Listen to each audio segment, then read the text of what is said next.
نحمده ونصلي على رسوله نور الاولین والآخرین وعلى آلہ الطیبین الطاہرین واصحابہ الراشدین المہدیین. اعوذ باللہ من الشیطان الرجیم. بسم اللہ الرحمن الرحیم. والذین آمنوا اشد حبا للہ. صدق اللہ مولانا العظیم. معزز ناظرین و سامعین، اللہ تبارک و تعالی نے قرآن مجید کے تلاوت کردہ ان مبارک الفاظ میں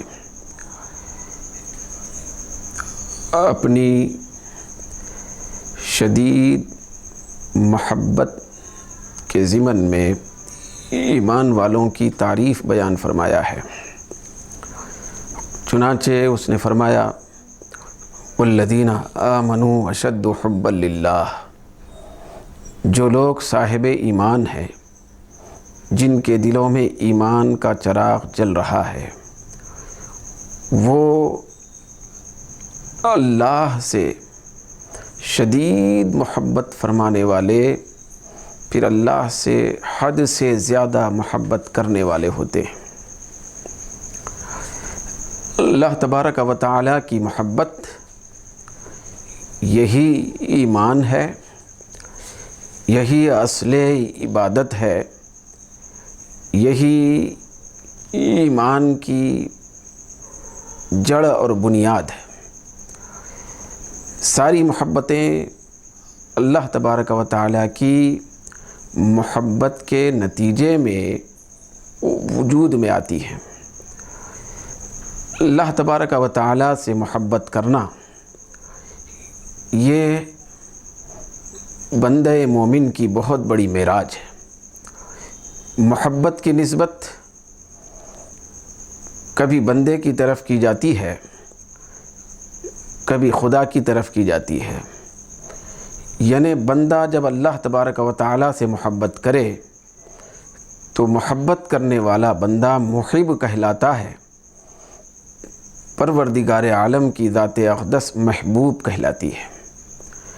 یعنی کبھی بندہ محب ہوتا ہے، خدا محبوب ہوتا ہے، مگر کبھی ایسا بھی ہوتا ہے کہ خدا محب یعنی محبت فرمانے والا ہوتا ہے، بندہ محبوب یعنی محبت فرمایا ہوا ہوتا ہے. یعنی اللہ رب العزت کی ذات محب بنتی ہے، بندہ محبوب بنتا ہے. بہرحال دونوں اعتبار سے بھی محبت اپنی نورانیت رکھتی ہے، پھر اپنی اہمیت رکھتی ہے اور اپنی افادیت رکھتی ہے.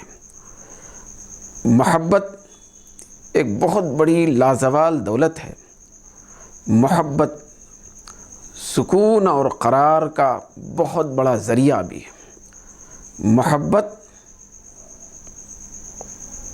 اللہ تبارک و تعالی کی حقیقی معرفت عطا کرتی ہے. جب تک بندے کے دل میں محبت نہ ہو، اس وقت تک بندہ نہ دنیا میں کوئی قرار حاصل کر سکتا ہے، نہ آخرت میں اس کو سکون نصیب ہو سکتا ہے. محبت ہی سب سے بڑی دولت ہے، محبت ہی سب سے بڑی نعمت ہے.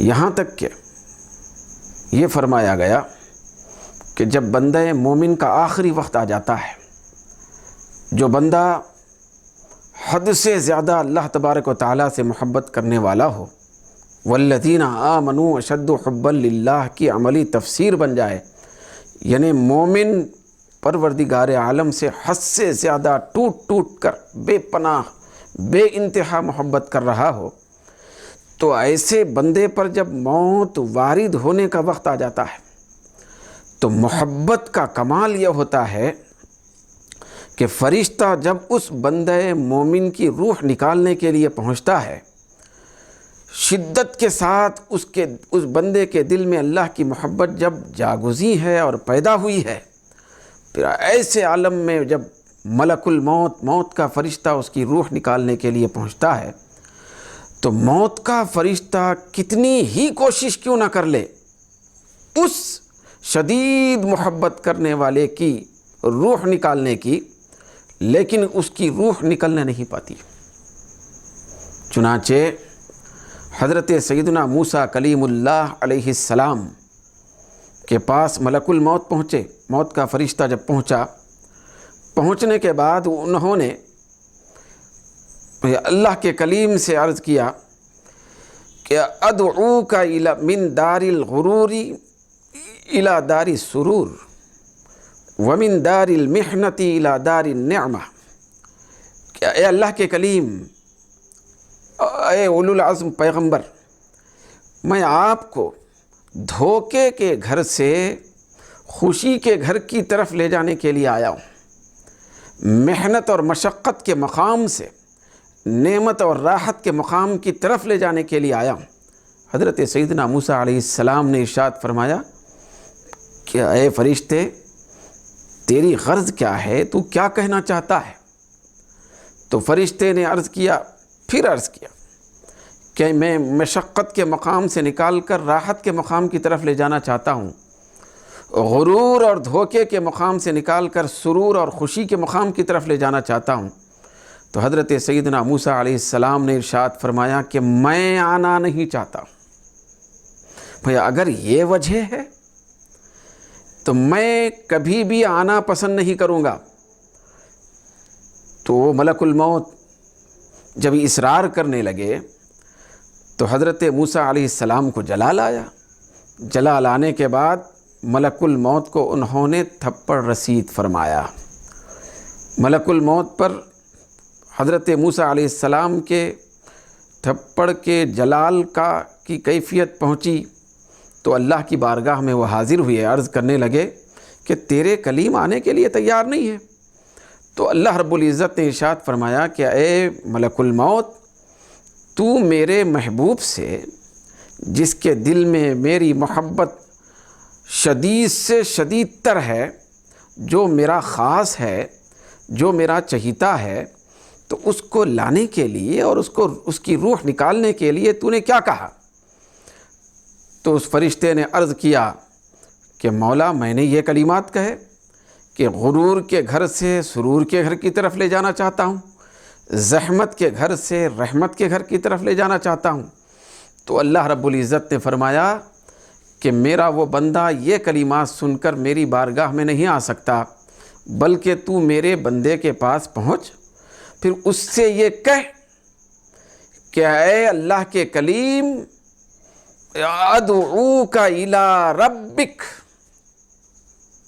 ادعوک الی ربک، کہ اے کلیم، اے پیغمبر وقت، میں آپ کو آپ کے رب کی طرف لے جانے کے لیے آیا ہوں۔ تو یہ سننا تھا۔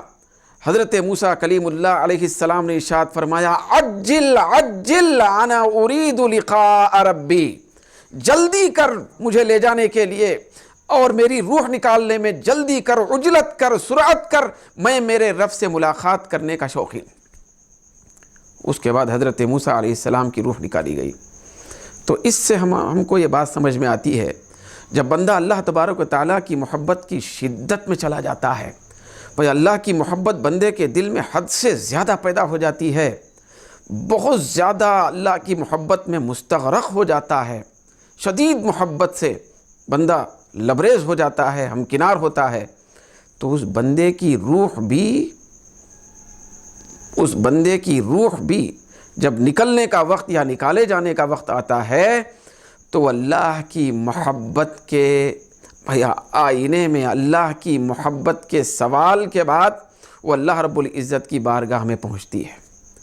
بھئی اللہ تبارک و تعالیٰ سے ملاقات کرنے کا وہ بندہ شوقین ہو جاتا ہے، تو اس کی روح بھی محبت کے ضمن میں نکالی جاتی ہے۔ محبت کے عنوان کے بغیر، محبت کی کیفیت کے بغیر، محبت کے حقیقی فائدے اور ثمرے کے بغیر اس کی روح اللہ کی بارگاہ میں پہنچنے کے لیے تیار نہیں ہوتی۔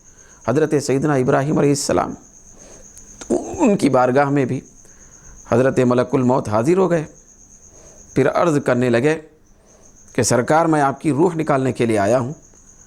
حضرت ابراہیم علیہ السلام نے ارشاد فرمایا تم کون ہو؟ جو میری روح نکالنے کے لیے پہنچے ہو؟ تو انہوں نے عرض کیا مجھے اللہ رب العزت نے بھیجا ہے۔ تو آپ نے فرمایا کیا میرے مولا نے تمہیں میری روح نکالنے کے لیے بھیجا ہے؟ تو انہوں نے عرض کیا کہ ہاں یا خلیل، مجھے اللہ رب العزت نے آپ کی روح نکالنے کے لیے خود بھیجا ہے۔ تو حضرت ابراہیم علیہ السلام نے فرمایا میں آنے کے لیے تیار نہیں ہوں۔ کیا یہ ہو سکتا ہے کہ اس نے مجھے اپنا خلیل بھی بنایا ہے اور روح نکالنے کے لیے کسی غیر کو بھیجا ہے؟ کوئی غیر میری روح نکال سکتا ہے؟ اتنا سننا تھا، ملک الموت اللہ کی بارگاہ میں حاضر ہو کے عرض کرنے لگے کہ مولا تیرا بندہ تیرا منتظر ہے، وہ چاہتا ہے کہ اس کی روح میں نہ نکالوں، کیونکہ وہ محبت کی شدت میں ہے۔ محبت کی کیفیت کا عالم یہ ہے کہ تو نے اس کو خلیل بنایا، دوست بنایا ہے، وہ چاہتا ہے کہ اس کی روح تو خود نکالے۔ تو الفاظ ہیں روایت کے فَتَجَلَّى رَبُّهُ، تو اللہ تبارک و تعالیٰ کی تجلی کا جلوہ وہاں پڑا۔ حضرت ابراہیم علیہ السلام نے ملاحظہ فرمایا کہ میرے رب کی تجلی آ گئی۔ اس کے بعد اللہ کی تجلیوں کی جھرمٹ میں حضرت سیدنا ابراہیم علیہ السلام کی روح نکالی گئی۔ یہ محبت کے کیفیات ہوتے ہیں۔ مگر دوستوں مجھے نتیجے میں یہ بات عرض کرنا ہے کہ یہ جو محبت ہے، جو اللہ کی محبت ہے، پھر اللہ کی محبت کی شدت ہے، یہ بہت ساری محبتوں کو دعوت دیتی ہے، بہت ساری محبتوں کا باعث بنتی ہے، بہت ساری محبتوں تک پہنچاتی ہے۔ بہت ساری محبتیں اس شدت کی پروردگار عالم کی محبت کی علامت بنتی ہیں۔ تو اس علامت کو بتایا گیا۔ یاد رکھیں بندہ مومن کے لیے ضروری ہے کہ وہ نبی سے محبت کرے، سارے نبیوں سے محبت کرے، سارے اہل بیت سے محبت کرے، قرآن سے محبت کرے، جنت سے محبت کرے، عبادت سے محبت کرے، تلاوت سے محبت کرے، تسبیح و تہلیل اور اللہ کے ذکر سے محبت کرے، پھر اللہ کے حبیب کے صحابہ سے محبت کرے، پھر اللہ کے حبیب کے اہل بیت سے محبت کرے، پھر اللہ کے محبوب کی طرف منسوب جو چیزیں ہیں ان سے بھی محبت کرے۔ یہ محبت کا تقاضا ہوتا ہے، محبت الہی کا تقاضا ہوتا ہے۔ تو لہذا یہ جو اللہ تبارک و تعالیٰ کی محبت ہے، یہ محبت کچھ تقاضے رکھتی ہے، تو اس تقاضے کو بیان کیا گیا۔ دیلمی نے تخریج فرمائی ایک حدیث مبارک کہ سرکار دو عالم صلی اللہ علیہ وسلم نے ارشاد فرمایا کہ من احب اللہ احب القرآن ومن احب القرآن احبنی ومن احبنی احب اصحابی و قرابتی، او کما قال علیہ الصلاۃ والسلام۔ سرکار دو عالم صلی اللہ علیہ وسلم نے ارشاد فرمایا کہ اللہ کی محبت کی علامت، پھر اللہ کی محبت کی شدت کا تقاضا یہ ہے کہ حضور نے فرمایا کہ جو اللہ سے محبت کرتا ہے وہ اللہ کے کلام قرآن مجید سے محبت کرتا ہے، جو قرآن سے محبت کرتا ہے وہ مجھ سے محبت کرتا ہے، جو مجھ سے محبت کرتا ہے تو وہ میرے صحابہ اور میرے اہل بیت سے محبت کرتا ہے۔ تو نتیجتاً یہ بات ثابت ہوتی ہے کہ اللہ کی محبت کے ضمن میں یہ ساری محبتیں ہیں۔ بھئی اللہ کی شدید محبت یا اللہ کی کامل محبت اسی وقت کہلائی جاتی ہے جبکہ یہ ساری محبتیں وہاں پر اکٹھا ہوں۔ یہ سب اللہ ہی کی محبت ہے۔ بندہ اگر قرآن سے محبت کرے تو یہ بھی اللہ کی محبت ہے، بندہ اگر مصطفیٰ سے محبت کرے تو اللہ کی محبت ہے، بندہ جب مصطفیٰ کے صحابہ سے محبت کرے تو اللہ کی محبت ہے، جب بندہ اللہ کے حبیب کے اہل بیت سے محبت کرے وہ اللہ کی محبت ہے۔ تو اللہ کی محبت کا تقاضا یہ ہے کہ یہ ساری چیزوں سے محبت کی جائے۔ تو میں یہاں یہ بات عرض کرنا چاہتا ہوں کہ اللہ تبارک و تعالیٰ مجھے اور آپ کو یہ توفیق عطا فرمائے کہ ہم سرکار دو عالم صلی اللہ علیہ وسلم کے صحابہ سے بھی محبت کرنے والے بنیں، پھر حضور کے خانوادے اور حضور کے قرابت دار اور حضور کے رشتہ دار، حضور کے اہل بیت سے محبت کرنے والے بنیں۔ سرکار کے اہل بیت کی محبت، حضور کے صحابہ کی محبت، جب کسی بندے کے دل میں سما جاتی ہے تو وہ اللہ کے حبیب سے محبت کرنے والا بن جاتا ہے، وہ حقیقت میں اللہ کے رسول سے محبت کرنے والا کہلاتا ہے۔ بھئی ایسا ہو ہی نہیں سکتا کہ کوئی آدمی یا عاشق رسول بھی کہہ رہا ہو اپنے آپ کو، وہ اپنے آپ کو عاشق رسول ہونے کا دعوے دار بھی ہو وہ اپنے تئیں، مگر صحابہ کی اور اہل بیت کی محبت میں ناقص ہو۔ ان دو معزز مقدس طبقوں سے وہ نفرت کرنے والا ہو، یا ان میں سے کسی ایک سے نفرت کرنے والا ہو، ایسا ہو ہی نہیں سکتا۔ تو ہمارے لیے لازم یہ ہے کہ جہاں ہم یا اہل بیت سے محبت کرنے والے ہوں، وہیں پر سرکار دو عالم صلی اللہ علیہ وسلم کے صحابہ کرام سے بھی محبت کرنے والے ہوں۔ جتنی زیادہ ان کی محبت ہوگی اتنی زیادہ آقائے دو جہاں کی محبت ہوگی، جتنی زیادہ آقائے دو جہاں کی محبت ہوگی اتنی زیادہ قرآن کی محبت ہوگی، جتنی زیادہ قرآن کی محبت ہوگی اتنی زیادہ رب تعالیٰ کی محبت ہوگی۔ ایک سلسلہ ہے محبت کا۔ محبت یہ مزاج دیتی ہے، محبت خدا یا اللہ کی محبت کی شدت ہم کو یہ سبق اور درس دیتی ہے کہ ہم سرکار دو عالم صلی اللہ علیہ وسلم کے صحابہ اور اہل بیت سے کما حقہ محبت کریں۔ پھر اس میں نقص آنے نہ دیں، پھر اس میں کمی پیدا ہونے نہ دیں، پھر اس میں سے کسی ایک کے دامن سے وابستگی کو ہم ہلکا سمجھنے والے نہ بنیں۔ دوستو، آج کے وقت کا المیہ یہ ہے کہ آج ہم کبھی تو صرف صحابہ کی محبت کی دعوے داری کرتے ہیں، یا ہم اہل بیت کی محبت کی دعوے داری کرتے ہیں۔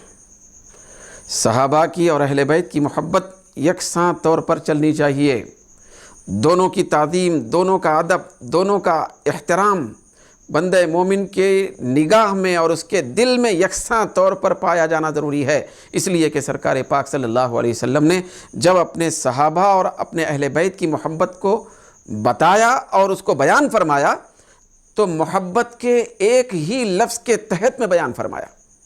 چنانچہ آقا نے فرمایا کہ ومن احبنی احب اصحابی و قرابتی، جو مجھ سے محبت کرتا ہے تو وہ میرے صحابہ سے، میرے اہل بیت سے محبت کرتا ہے۔ صحابہ اور اہل بیت کی محبت کو ایک ساتھ رکھتا ہے، صحابہ اور اہل بیت کے ادب کو ایک ساتھ رکھتا ہے، بھئی اس میں کمی بیشی ہونے نہیں دیتا ہے۔ سرکار پاک نے بھیا احبا کا لفظ، احبا کا کلمہ ایک بیان فرمایا، اسی ایک کلمے کے تحت میں صحابہ اور اہل بیت کا ذکر فرمایا۔ یہ دونوں محبتیں ہرگز جدا نہیں ہو سکتے۔ اگر کوئی آدمی جدا کر کے بتاتا ہے کہ میں تو صرف صحابہ سے محبت رکھتا ہوں، تو سمجھ جانا وہ صرف صحابہ کی محبت رکھ کر پھر اہل بیت کی محبت کو دل سے نکال کر یا اہل بیت کی محبت میں کمی پیدا کر کے وہ حقیقت میں صحابہ کا محب اور صحابہ کا چاہنے والا ہرگز نہیں بن سکتا ہے۔ پھر اسی طریقے سے دوسری سمت میں پھر اگر کوئی آدمی دعوے دار ہے کہ میں اہل بیت کی محبت بہت زیادہ رکھتا ہوں، میرے دل میں اہل بیت کی بہت زیادہ محبت ہے، لیکن دوسری طرف صحابہ کی محبت کی بات آئے تو اس کا چہرہ متغیر ہو جاتا ہو یا اس کی پیشانی پر بل آ جاتے ہوں، پھر وہ اس کے چہرے کے اوپر وہ خوشی، وہ راحت، وہ سکون نہ دکھائی دیتا ہو جو اہل بیت کا نام لینے کے بعد دکھائی دیتا ہے، تو حقیقت میں وہ شخص ملعون ہے، وہ کبھی بھی اہل بیت کا سچا چاہنے والا شمار نہیں کیا جا سکتا۔ اس کی محبت کی یہ دعوے داری کہ میں اہل بیت سے تو محبت رکھتا ہوں لیکن صحابہ کو نہیں مانتا، صحابہ کی محبت نہیں رکھتا یا صحابہ کی محبت میں کمی رکھتا ہوں، تو دراصل یہ دعوے داری باطل ہے، غلط ہے، وہ شخص جھوٹا ہے، ملعون ہے، کذاب۔ پھر اسی طریقے سے اگر کوئی شخص صحابہ کے نعرے لگاتا ہو، صحابہ کے گن گانے کی کوشش کرتا ہو اور گاتا ہو اور دعویٰ کرتا ہو کہ میں صحابہ کی جماعت سے بے انتہا محبت رکھتا ہوں، دوسری طرف اہل بیت کی محبت کی بات آ جائے یا ان کے تعظیم کی بات آ جائے، ان کی عظمت کی بات آ جائے، ان کے ادب کی بات آ جائے، ان کے احترام کی بات آ جائے، تو ادھر ادھر دیکھنا شروع کرتا ہو تو یاد رکھیں کہ وہ کبھی بھی ہرگز مرتے دم تک صحابہ کا چاہنے والا شمار نہیں ہو سکتا، اس لیے کہ ہمارے آقا نے صحابہ اور اہل بیت کی محبت کو ایک ہی لفظ کے تحت میں بیان فرمایا ہے۔ ان دونوں میں سے، دونوں سمتوں میں سے کمی بیشی کسی طرف بھی ہو جانا، یہ دراصل دونوں کی محبت سے سینے خالی ہونے کی علامت ہے۔ سینہ خالی۔ دوستو، آج جائزہ لیا جائے، پھر آج کے زمینی حالات کو دیکھا جائے، پھر آج عالم اسلام کے اوپر نظر ڈالی جائے تو اسلام کے نام پر، پرچم اسلام کے نیچے کھڑے ہونے والے لوگ 3 طبقوں میں بٹے ہوئے، جن میں سے صرف ایک طبقہ نجات پانے والا ہے، باقی کے 2 طبقے اصحاب شمال، بلا شک و شبہ اصحاب شمال یہ جہنم کے راستے پہ جانے والے لوگ، اور جا رہے ہیں، چاہے وہ صرف صحابہ کی بات کرنے والے لوگ، چاہے وہ صرف اہل بیت کی بات کرنے والے لوگ۔ تو 3 طبقوں میں یہ امت منتشر ہو چکی ہے، بٹ چکی ہے، 3 طبقوں میں تقسیم ہو گئی، جن میں سے ایک ہی طبقہ راہ جنت کا مسافر ہے، باقی کے دونوں طبقے دوزخ کے مسافر، دوزخ کی طرف جا رہے ہیں۔ بھئی اس میں سے ایک طبقہ وہ جو صرف صحابہ کی بات کرتا ہو، پھر وہ ایک طبقہ وہ ہے جو صرف اہل بیت کی بات کرتا ہو، یا ایک طبقہ وہ جو صحابہ کے ذکر پر ہی خوشی محسوس کرتا ہو اور اہل بیت کا تذکرہ کرتا ہو لیکن ضمنی طور پہ کرتا ہو، پھر ایک طبقہ وہ جو اہل بیت کی محبت پر نازاں فرحان ہوتا ہو، خوش ہوتا ہو، مسرت کا اظہار کرتا ہو، لیکن صحابہ کا ذکر کر دیا جائے تو اس کے دل کے کیفیات بدل جاتے ہوں، پھر اس کے چہرے کا رنگ بدل جاتا ہو۔ یہ 2 الگ الگ طبقے ہیں۔ اس طرح صرف صحابہ کی محبت کا علم اٹھانے والے جو لوگ ہیں وہ کھلے طور پر خارجی ہیں، جو صرف اہل بیت کی محبت کا علم اٹھا کر اہل بیت کی محبت کا پرچم بلند کر رہے ہیں، صحابہ کی بات نہیں کرتے، صحابہ سے بے پناہ محبت نہیں رکھتے، وہ لوگ رافضی ہیں۔